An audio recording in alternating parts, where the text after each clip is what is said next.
আজকের পরীক্ষাটা তো দারুণ হয়েছে, 50-এ তো 49 পাবোই পাবো। Yes yes. আরে ঈশিতা, তোর পরীক্ষা কেমন হলো? মোটামুটি হয়েছে রে, খুব ভালো হয়নি। আমার পরীক্ষা তো দারুণ হয়েছে রে।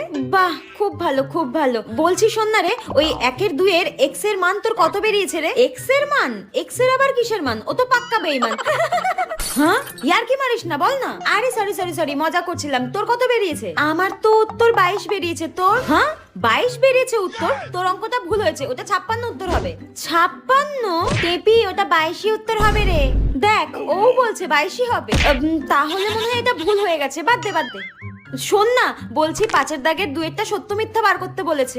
5-এর 2-এরটা মিথ্যে হবে। হ্যাঁ, আমি তো সত্য লিখেছি, কি হবে এবার? বলছি শোন না, 6-এর 2-এর গুণফলটা 27 বেরিয়েছে তো? 27?